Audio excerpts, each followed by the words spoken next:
lucha libre y algo más. Un recorrido por la historia con homenaje a las estrellas que dejaron sangre, sudor y lágrimas por forjar lo que hoy es la lucha libre profesional. En la voz de los periodistas Rafael Hernández Cabrera y Raicy Senois. Todos los domingos a las 19 horas centro, 9 de la noche Caribe.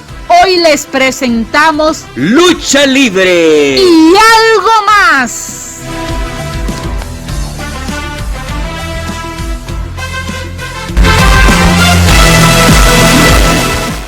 Pero, ¿qué te parece si dejamos a nuestros gentiles televidentes con la sección Los Inmortales? Máscara Negra, otro de los inmortales. Víctor René Hernández Herrera nació en Mazatenango, Suchitepeques, el 25 de abril de 1935.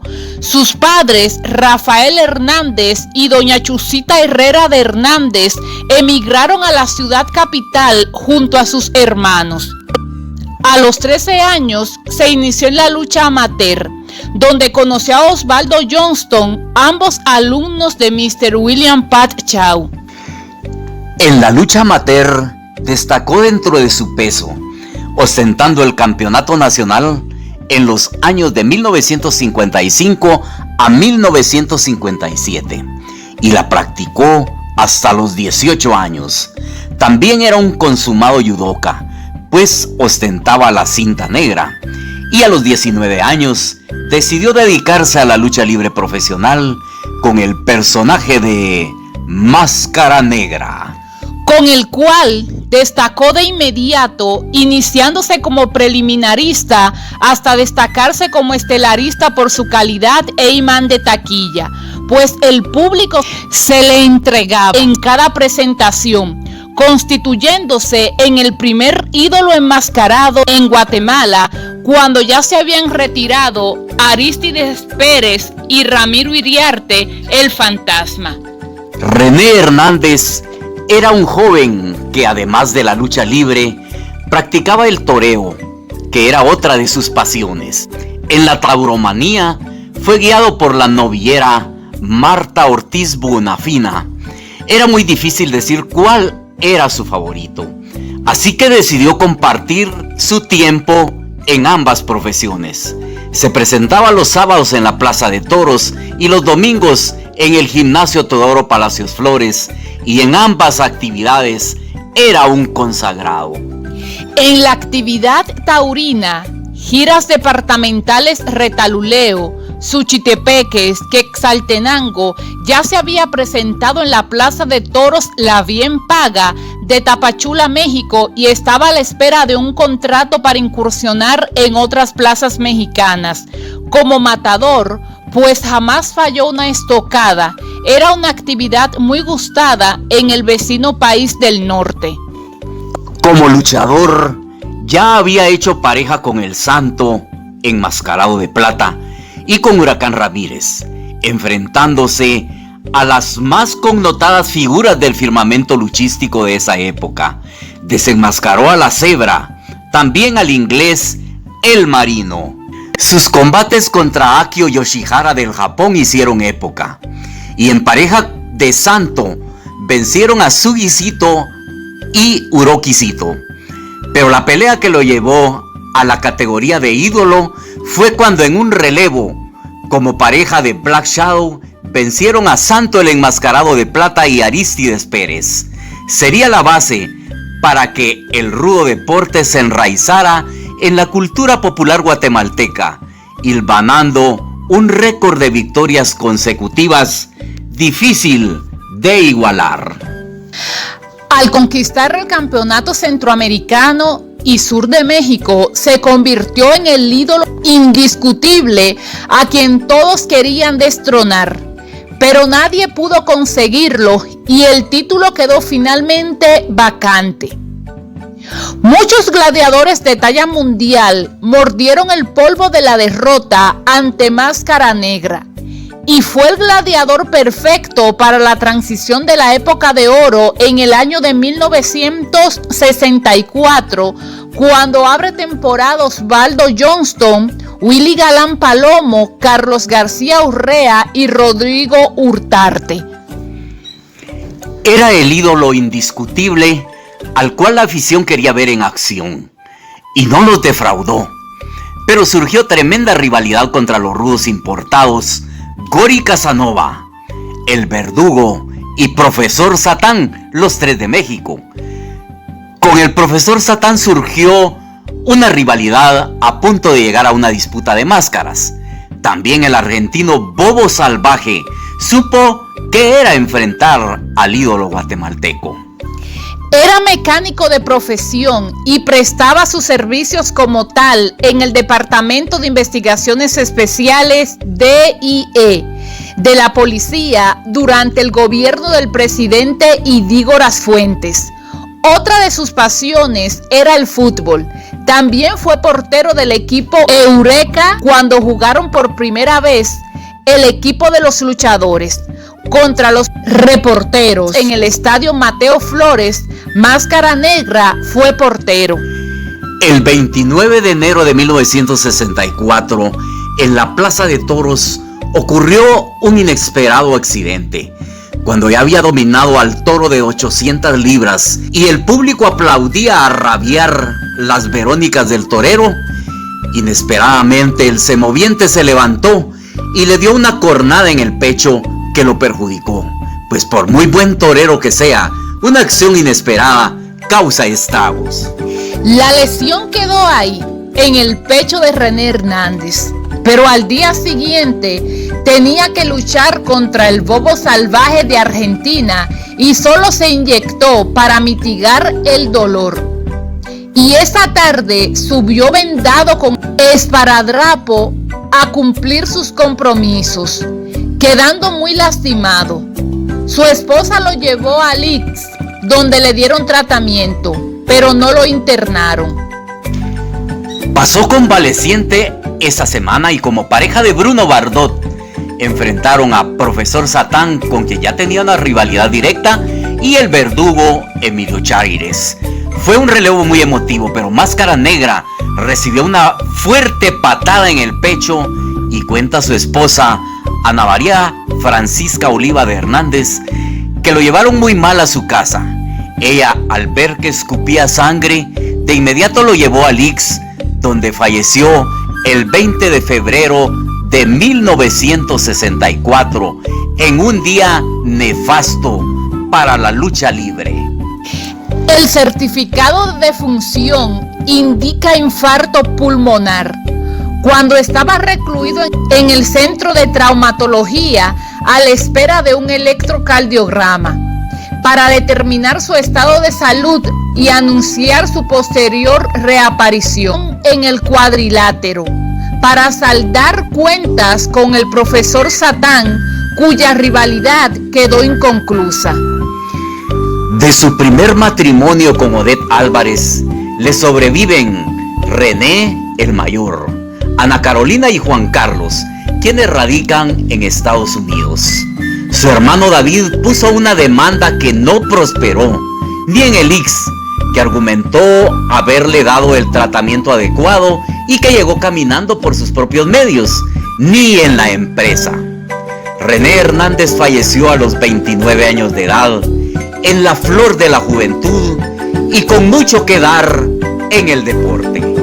Sus compañeros de profesión y quienes le conocieron dicen que era muy buen amigo y excelente persona. Dejó un profundo vacío en su familia y en el deporte del costalazo.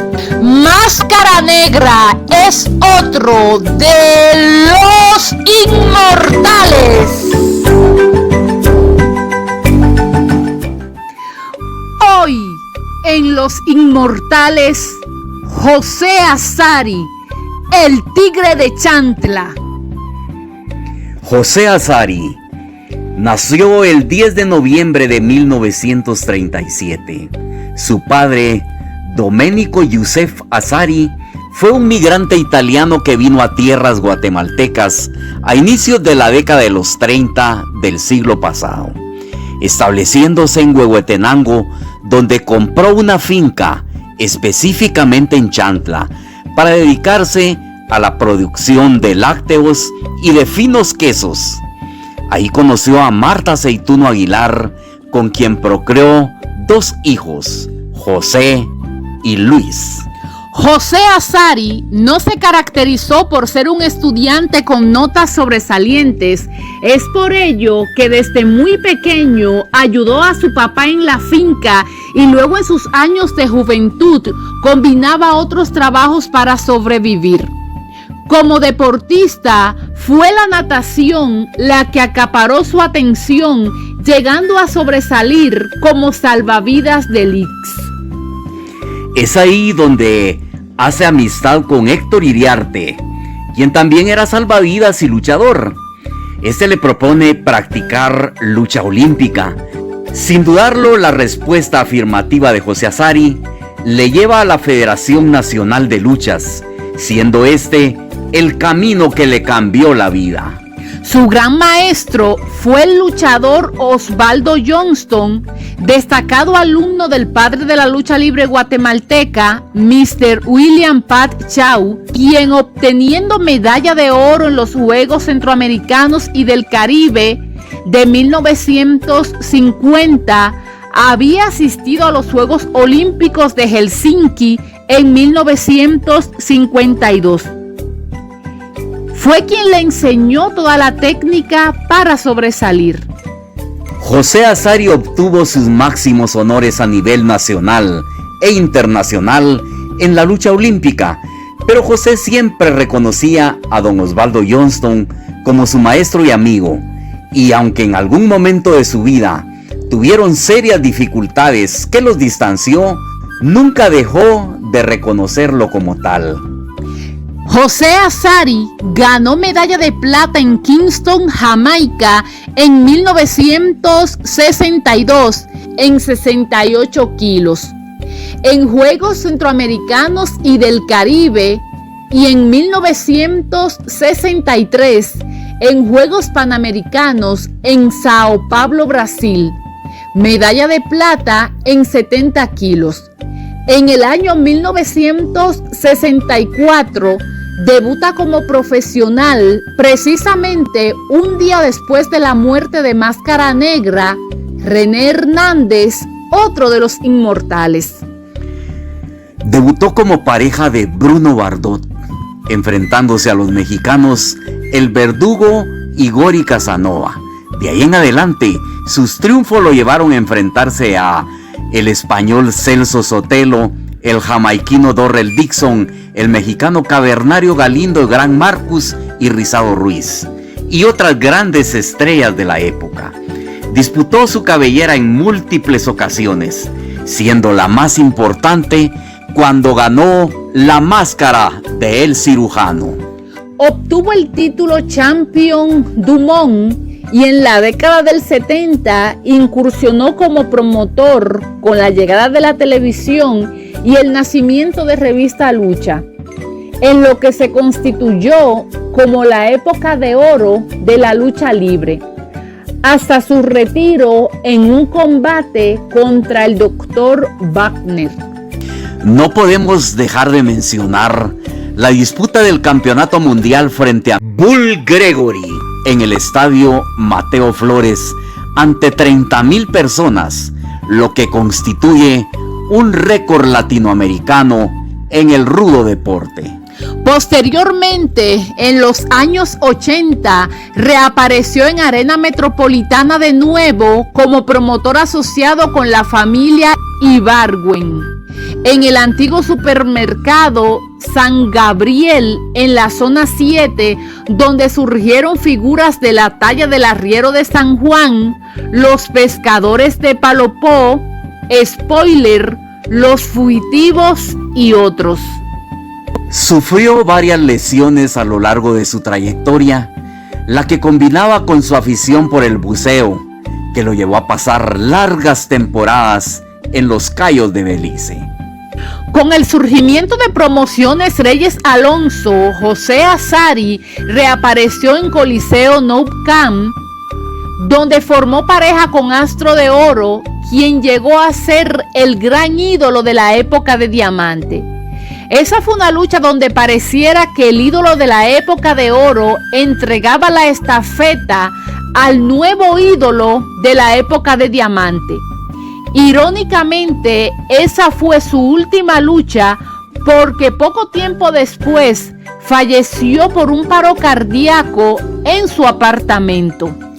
José Azari dejó muchos recuerdos en la noble afición y hasta la fecha le recuerda gratamente como la gran estrella de la época de oro. El famoso Tigre de Chantla, José Azari, alcanzó la categoría de los inmortales.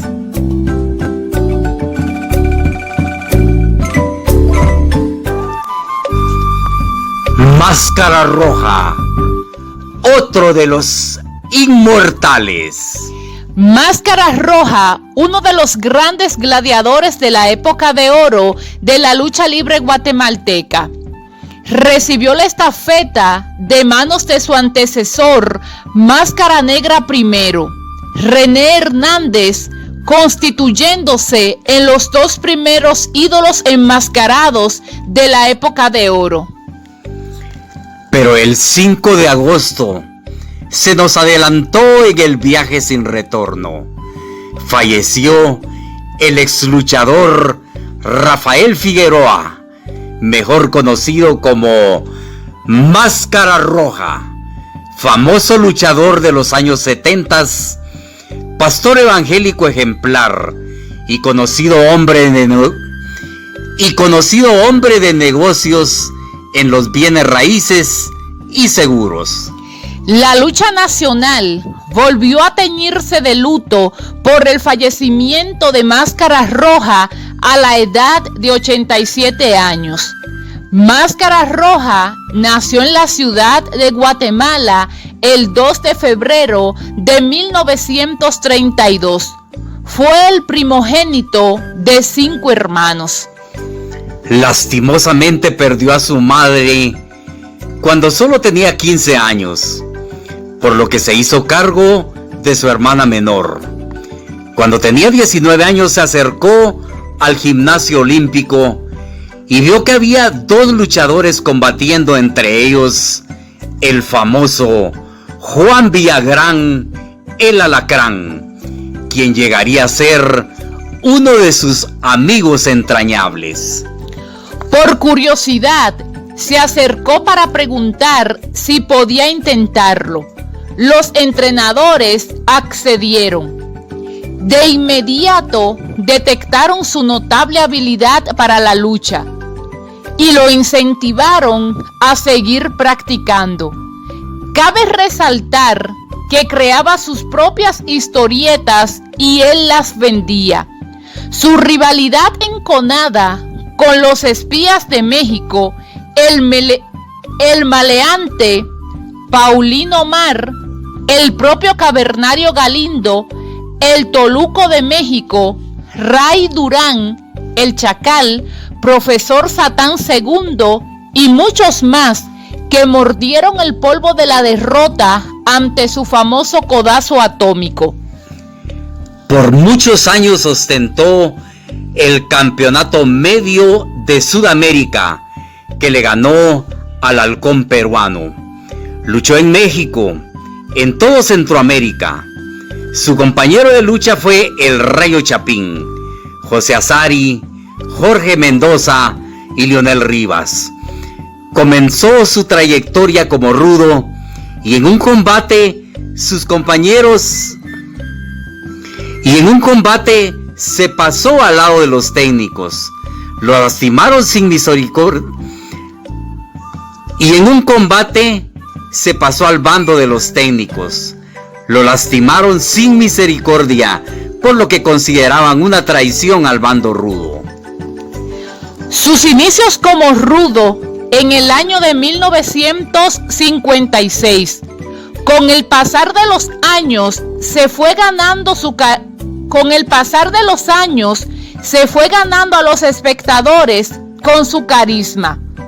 En el año de 1964, al morir Máscara Negra, René Hernández cambia de bando y se convierte en técnico, y así en un famoso luchador a nivel centroamericano. Máscara Roja nunca perdió su incógnita. Ganó más de 15 máscaras y gran cantidad de cabelleras, siendo así el verdugo de muchos luchadores mexicanos. Su gran rivalidad con Landru quedó inconclusa, pues no llegaron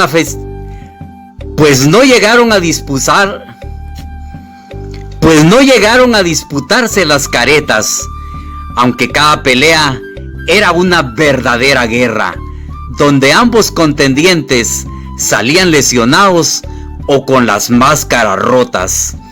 Esa rivalidad difícilmente podrá ser olvidada por quienes tuvieron la fortuna de presenciar esos cruentos combates. Formó equipo con gladiadores de la talla de Santo, el Enmascarado de Plata, Black Shadow, Blue Demon y Chanok, Delfino Espíndola, que posteriormente vino como Ulises. Fue uno de los pioneros de la época de oro de la lucha libre, y aunque empezó como rudo, su estilo elegante lo convirtió en uno de los favoritos del público. Combinaba sus actividades como fisiculturista, pues siempre mantuvo un físico imponente. Era un eterno enamorado del gimnasio y de las pesas. Por diferencias con promotores, se retiró una larga temporada, dedicándose a sus actividades privadas como corredor de seguros y como pastor de una iglesia evangélica, donde realizó una excelente labor. Siempre será recordado como el reverendo Figueroa. A pesar de tener dones proféticos, jamás se describió como profeta o apóstol, sino como un fiel servidor de Cristo. En el resurgimiento de la lucha libre en la era de Diamante, jugó un papel preponderante junto a Jorge Reyes Alonso, Julio César Concuá y Carlos López. Se propusieron rescatar el rudo deporte y abrieron temporada con una recia rivalidad ante Mr. T en el gimnasio Teodoro Palacios Flores. Fue la última oportunidad que tuvimos de compartir en los viajes que realizamos a México y a El Salvador a contratar luchadores.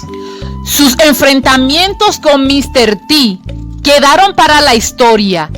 Ese sería su retiro definitivo de los encordados, saliendo por la puerta grande, cargado en hombros como en los viejos tiempos, en aquel vetusto escenario, antes Gimnasio Nacional, ahora muy merecidamente llamado Gimnasio Teodoro Palacios Flores.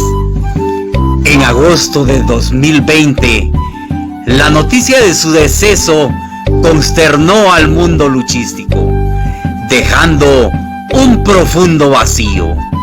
Máscara Roja, otro gladiador guatemalteco que alcanza la categoría de Los Inmortales.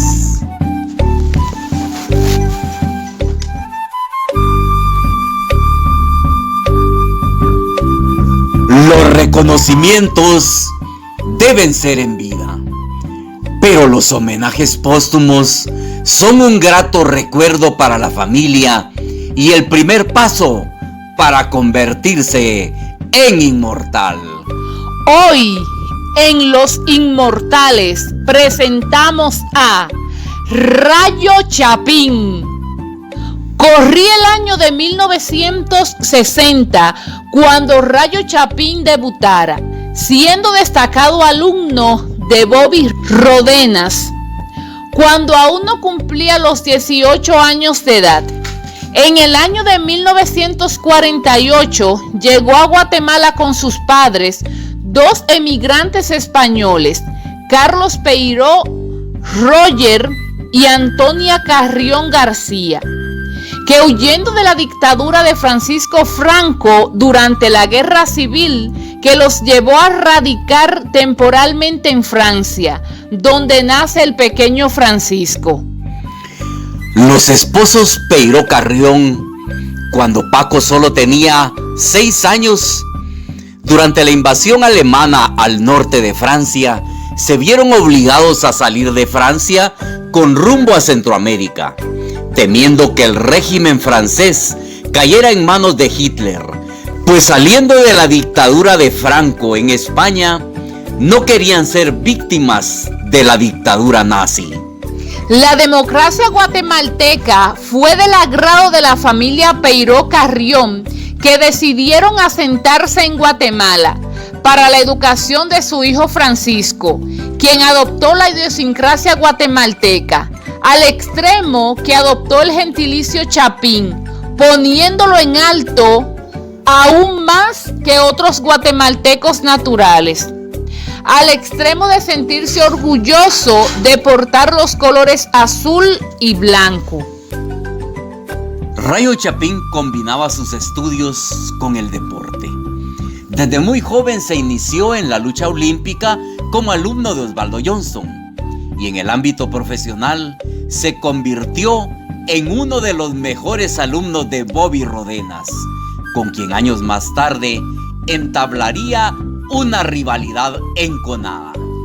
En la naciente época de oro, en los años 60, tuvo recia rivalidad con el Príncipe Apache, entre otros, llegando a disputar máscara contra cabellera, de la cual salió airoso. El nombre de Rayo Chapín se originó por la admiración que tenía a Rayo de Jalisco, y en su honor utilizó Rayo muy acorde a su velocidad y agregó el gentilicio Chapín para hacerlo más nacionalista. Dio excelentes combates contra el Chato Sosa y fue escalando posiciones en cartelera desde una preliminar hasta llegar a codearse con las grandes estrellas de diversas épocas. En los más de 50 años como luchador activo, imponiendo un récord solo comparable con 1000 máscaras, que aún está activo. A lo largo de su carrera, ganó más de 50 máscaras y 20 cabelleras, ostentando diversos campeonatos como el de peso welter de Panamá y el campeón mundial peso medio ligero, que ostentó por muchos años, entre otros. En arena internacional fue la estrella indiscutible, integrando con Thunderson y Cóndor Azul la tripleta Máquina Azul, muy comentada en Revista Arena de los años 80, y que fue la etapa en la cual consolidamos una amistad entrañable. Conforme fue embarneciendo, se fue consolidando como ídolo indiscutible de la época de oro. Vivió varios años en Panamá, donde era muy querido por la afición. Sus combates frente al Chamaco Castro aún son recordados en la tierra del Canal. Ambos grandes estrellas en el recordado Gimnasio Neco de La Guardia. También filmó 2 películas donde aparece sin máscara. Fue el eslabón perfecto para unir la época de oro con la era de diamante, cuando Rafael Figueroa, Julio César Concuá, Carlos López y Jorge Reyes Alonso formaron sociedad para arrancar con la era de la dignificación de la lucha libre, que posteriormente continuara Promociones Reyes Alonso, denominada la empresa seria, y al final de su carrera en la Arena Guatemala, México, donde además colaboró como matchmaker, permaneciendo tiempo después de su retiro como luchador activo en el año 2013. En su homenaje de despedida en el Domo de la Zona 13, en un programa especial, formando trío con Voltron y Slayer para enfrentarse al trío de los Destructores, integrado por Rocco Valente. Vulcano y Tony Arce. Posteriormente realizó una lucha más en Arena Guatemala, México, antes de entrar en la etapa de retiro del cuadrilátero, donde permaneció por 53 años ininterrumpidos, luchando y hasta 2 veces por semana, superando las 2.756 luchas, un récord solo superado por Mil Máscaras, que lleva 55 años y aún continúa activo. Rayo Chapín se nos adelantó en el viaje sin retorno el 4 de octubre de 2019, pero le sobreviven sus hijos Ana Beatriz, Lisbeth, Gabriela y Wilmar Eduardo. Sus nietos, de parte de Ana Beatriz, José Andrés y Renato André. De parte de Lisbeth, Kevin Alexander, Evelyn Fernanda, Juan David, Sofía Miranda. Y de parte de Gabriela, Daniel Antonio y Fernando Gabriel. Todos los nietos llevan Peiró como segundo apellido. Uno de sus nietos tiene excelentes cualidades artísticas, pero escogió cantar melodías cristianas y se siente satisfecho de recordar que su abuelo Rayo Chapín, durante su enfermedad, también se convirtió al cristianismo. Aunque uno de sus nietos ha practicado la lucha libre, afirma que lo hizo para saber y conocer de cerca el deporte que practicó su abuelo, pero que no luchará profesionalmente, de tal manera que no se perfila ningún sucesor del catedrático azul por el momento, y la familia no autoriza el uso del nombre que se convirtió en leyenda. Rayo Chapín es un verdadero ejemplo de profesionalismo, pues mantuvo su identidad secreta a la cual muy pocos tuvimos acceso, pero que también guardamos celosamente como él lo hizo hasta el día de su muerte, como deben hacerlo los gladiadores enmascarados, sin importar la época, el lugar ni el abolengo luchístico. Rayo Chapín es otro de los inmortales.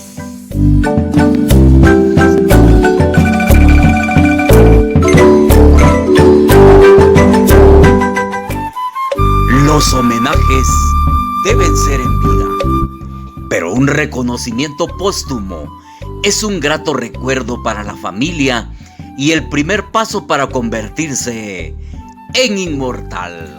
Hoy presentamos en Los Inmortales al arriero de San Juan, el hombre del doble hueso frontal, la verdadera casta. Cuando los padres del pequeño Carlos se encontraban de paseo en México, su madre dio a luz, de tal manera que dejó el ombligo en la tierra del mariachi. Pero desde pequeño creció en Guatemala y siempre se sintió 100% guatemalteco. Alumno del Lobo Valdés, aunque a lo largo de su carrera representó a otros personajes, sus inicios fueron como el Verdugo, nombre con el cual debutó en el Serinal Santa Rosa el 29 de febrero de 1971, enfrentando a otro rudo, Mano Negra, Santiago Sabán, que también se nos adelantó en el viaje sin retorno.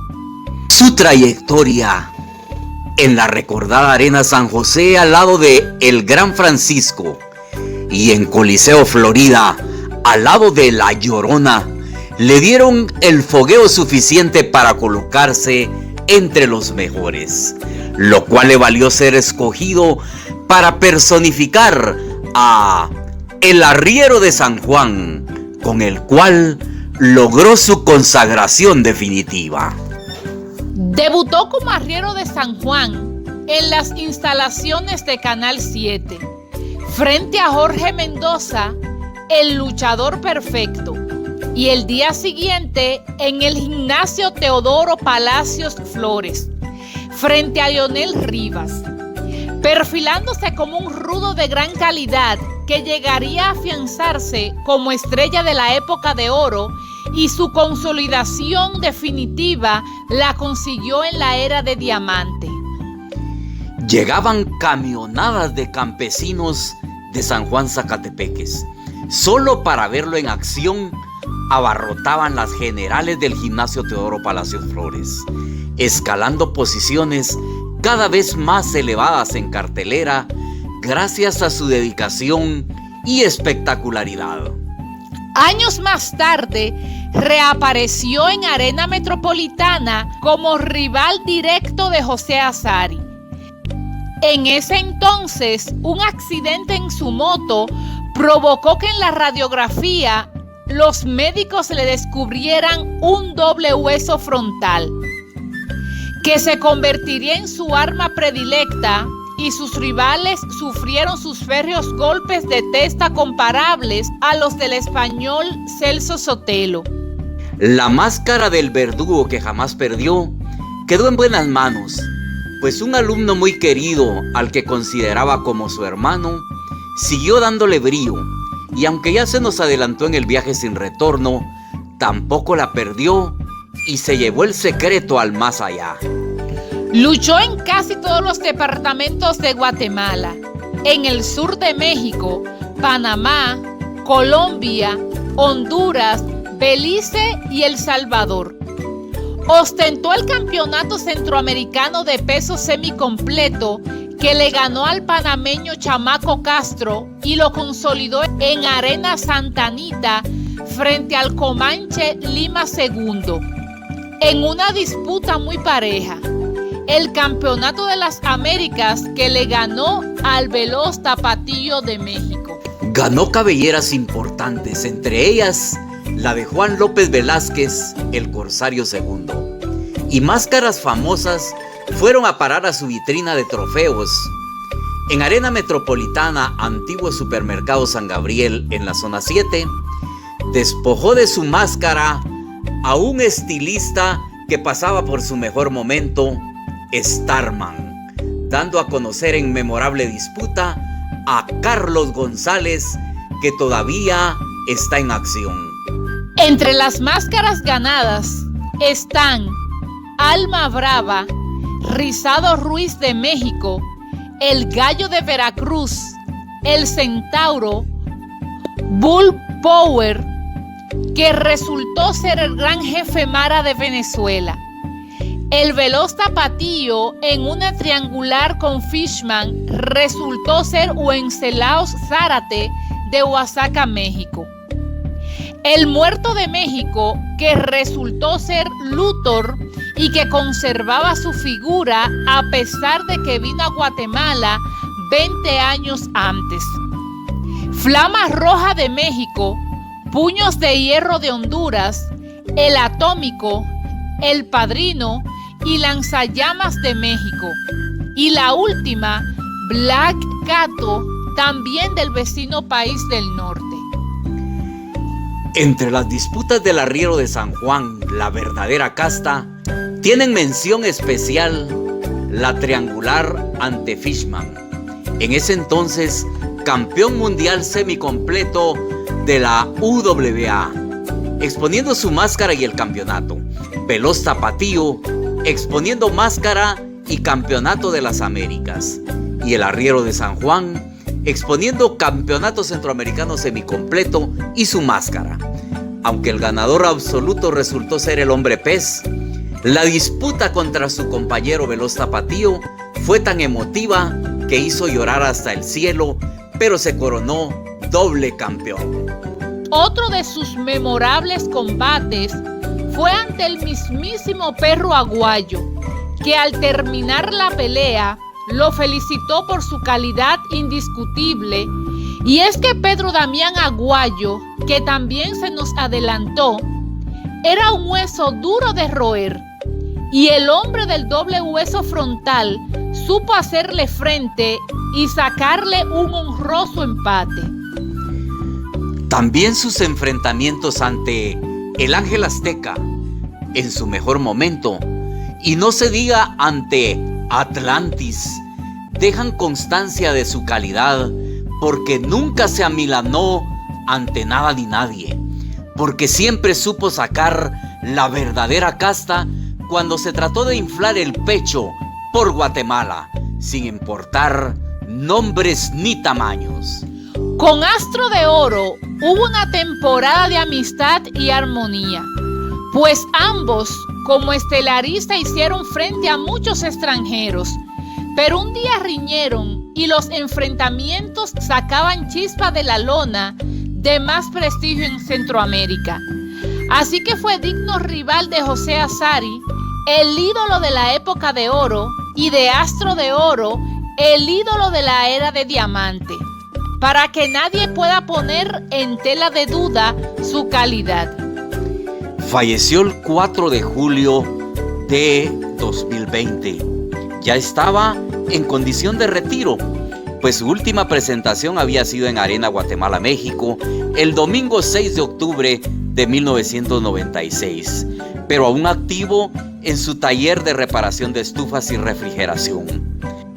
Nuestras condolencias para su apreciable familia. Quedamos a la espera de que uno de sus hijos se anime a continuar la historia. El arriero de San Juan es otro de los inmortales. Los reconocimientos deben ser en vida, pero los homenajes póstumos son un estímulo para la familia y el primer paso para convertirse en inmortal. Hoy, en nuestra sección Los Inmortales, presentamos a El Cirujano. En el año de 1939, el 16 de mayo, para ser más exactos, nació en Taxisco, Santa Rosa, Juan Ubaldo González Morales, un muchacho espigado que decidió partir a la ciudad capital en busca de mejores horizontes, donde conoció a René Hernández, Máscara Negra primero, quien lo inició en el deporte de la lucha libre. Posteriormente, laboró en la desaparecida empresa Guatel, donde es gratamente recordado por sus excompañeros de trabajo. En la lucha libre se inició como rudo, y aunque su maestro le enseñó muchas técnicas, siempre prefirió el bando de los desalmados. Con 1,84 de estatura y 220 libras de peso, llegó a ser muy temido por sus adversarios, tanto nacionales como extranjeros. Disputó su máscara en múltiples ocasiones, unas 20 veces, en las cuales salió airoso, tanto en Guatemala como en Panamá, donde sostuvo recia rivalidad con el ídolo local, Sandokan, contra el Rebelde y Mr. Panamá. También ganó importantes cabelleras, pero las más destacadas son la del Búfalo de Colombia y Canelo Segura de México.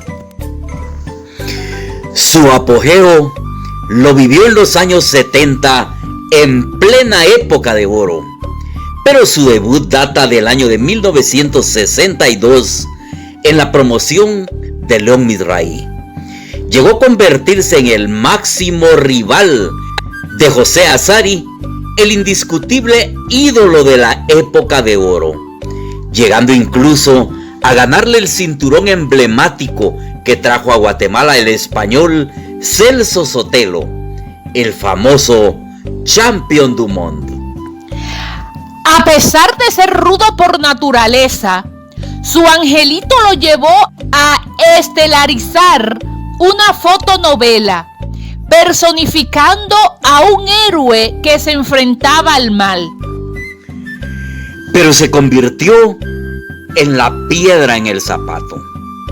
Y el 5 de octubre de 1975 llegaron a una disputa de máscara y cinturón contra retiro definitivo contra su máximo rival, José Azari, en un super programa que acaparó la atención del respetable y las principales portadas de las revistas de la época, Revista Lucha del periodista Carlos García Urrea y Box y Lucha del periodista Mike González.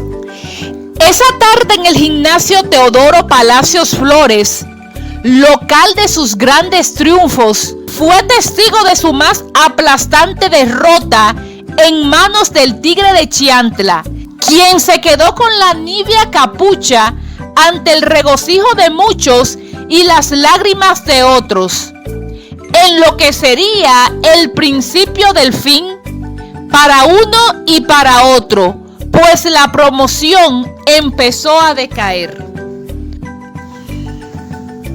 Aquel combate que fue considerado como la disputa del siglo dejaba al descubierto una de las principales incógnitas de la época de oro.